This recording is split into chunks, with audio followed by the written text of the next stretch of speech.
Welcome to the Homeownership Podcast presented by Momentum Realty, located in Hanover, Massachusetts. This series covers all things real estate and the best practices for buying, selling, and owning properties. Now here's your host, Sean Maloney. Welcome to episode 110. What is causing leveling of pricing? I'm your host, Sean Patrick Maloney. Thanks for joining me this week. This week I want to talk to you about a phenomena that I've been seeing since I was a child. I noticed way back in the day you could go down to a foreign country, you could buy a piece of land for literal hundreds of dollars, sometimes thousands, but pathetic pricing compared to what you had here. Not even close to relative to each other, just totally disenfranchised. Same thing would happen when you move city to rural. You'd go $300,000 will buy you a whole entire house to $300,000 won't even get you a place to sleep. This leveling of pricing is happening faster than ever, and 2021 really acted as a catalyst along with 2020 for the changing of this environment. Let's break it down here today and talk about what's causing some of this leveling and where's it going to go. Ultimately, what do I personally see in the marketplace, as well as what are we seeing in the marketplace? Remember, city buyers are moving out to the suburbs faster than ever. With work from home options, these high income earners are moving rural.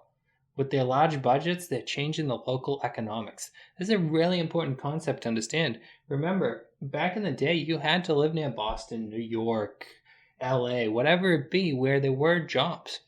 You had to live really close because you had to commute. You had to commute in a huge line of traffic. You had to do it in a very inefficient car. You had to do it for a very low income wage to earn in order to just live locally. Now we have people in these great tech jobs that earn huge salaries that commute back and forth to work, but no longer do they need to because they basically telecommute or zoom in, as they call it. We are having these virtual meetings and virtual conferences. We're collaborating online at a higher level than ever. We're not actually physically going to our boss's office. We're logging into our phone or computer. They're logging into theirs, and we're working together. This has driven prices way up. My cousin lives in a rural town, and they have some neighbors around them that have come in and bought big, huge farms. They're tech-based people. They have huge farms, fancy tractors, building buildings, doing novelty farming. Back in the day, the farmers that lived there were doing it to create produce, to create meats, and to try to sell them. But that became almost basically economic, not really viable anymore. But these new farmers are coming in because, again, these are just these tech-based people.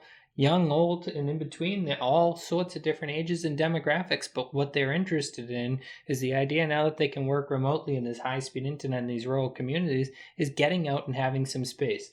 We'll admit the 2020 pandemic, the COVID-19 as they call it, definitely had a rapid pace change of the environment. I think it was already happening previous to that, but certainly the riots, the COVID, everything that happened accelerated the need to get out of the city in most people's minds. A lot of people felt comfortable in the city, really liked it. When the violence spiked up during the pandemic, that really scared people.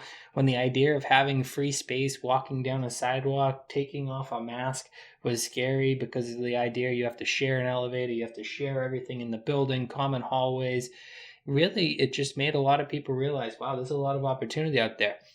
Recently, we've seen a huge uptick in people that are shopping new zip codes and bringing large budgets along with them. Another thing to keep in mind is travel's faster and cheaper than everywhere, leading to a lot more movement. People not too long ago wouldn't even travel out of their own state, and now we see people moving coast to coast. This is another thing that happened with the businesses. Not only is the travel cheap, but businesses now relocate employees long distance quite often. This happened some back in the day, but a lot of these tech-based companies that are paying these high salaries are able to move people from one part of the country to another based on need. I'm not sure if that'll start slowing down now that we see more people being able to work remotely and log into their platform without actually physically being on campus. But I think no matter what, the demand for these high income earners, these tech-based people, is going to continue to grow.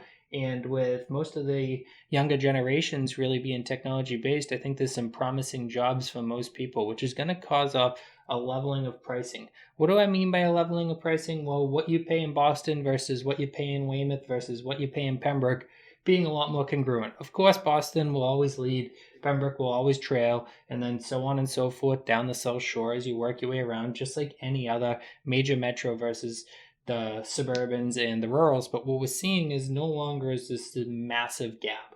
Same thing internationally. You used to be able to go down to Honduras or Belize or any of these South American countries and buy a plot of land really cheap and put together a place. When we're looking now, they're hundreds of thousands and millions. Why? Because there's financing available, there's money available, but also there's demand. People are able to work remotely, whether they call them expats that have moved down there or people that are originally from there. The economy of the world is changing and globalization is real. Working together, collaborating. I can, as a person in Costa Rica, start working through Upwork or start working through any other collaboration or even have a full-time job for a company in any country because all I need to do is log into their system. So this is really going to level off overall pricing, not only just for the years we have here, but the years coming up. I would say you're going to see the entire global economy shift in the idea of ownership. I see a lot of different things changing, but one of the biggest ones is the affordability of pricing for certain people is really coming down to it's going to be difficult. We're going to see more renters and more large landlords than ever. Leveling off of pricing, while it seems great, usually the high prices aren't really coming down as fast as the low prices are going up. So what does this mean? This means if you're uncomfortable with the pricing now and you don't like the fact that your local town is rising so quickly, you may want to get invested before you look back and say, geez, I really missed that opportunity because I thought we were at the top and we were at the bottom of the top. We were at the top of the first bump, but it's going to continue to rise and continue to rise fast. Because remember, tech-based jobs from home haven't always been here, and we don't know the true effect of them yet. It's happening. We're learning. We're seeing what it means. Is it going to fail? Is Zoom Room a concept that's going to be forever? Is Zoom School for kids going to be forever?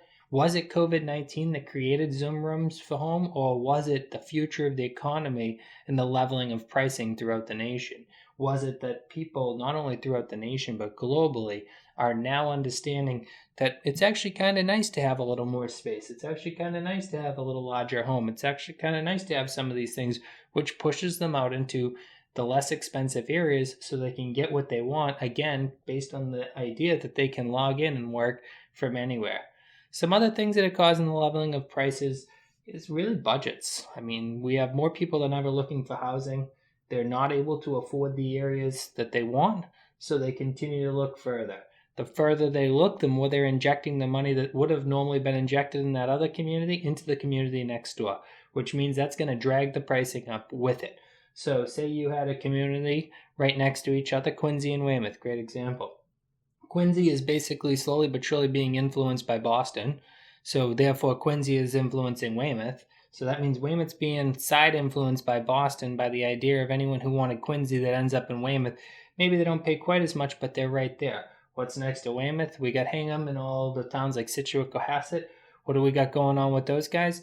We have higher prices because they have the novelty of beaches and big luxury homes. But then we have towns right next door, such as Rockland, Abington, Whitman. What do we have there? They're chasing after Weymouth prices because they're just a few more minutes in the car, a few more minutes commute, but the leveling of the prices is starting to go. And the thing is that's really interesting is these communities that needed to be leveled up, the ones that weren't quite as high as the other ones, are being dragged up faster than those other communities that were already up. They're kind of slowing down. So that means that these communities, they're really the place to be or the place to invest in because ultimately, you don't want to be the most expensive home in the least expensive neighborhood. You want to be the least expensive home in the most expensive neighborhood because that allows you to have the room to take upward leverage and make money in real estate and have your property become an investment.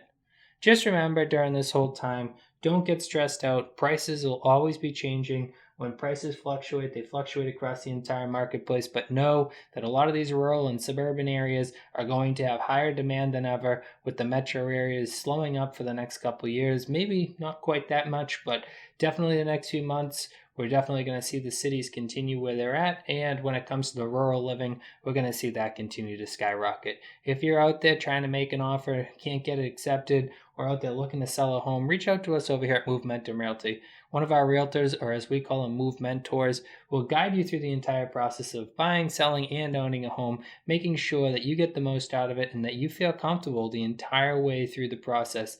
Thank you so much for listening today. If you haven't yet, please subscribe to the podcast, tell your friends and family about it.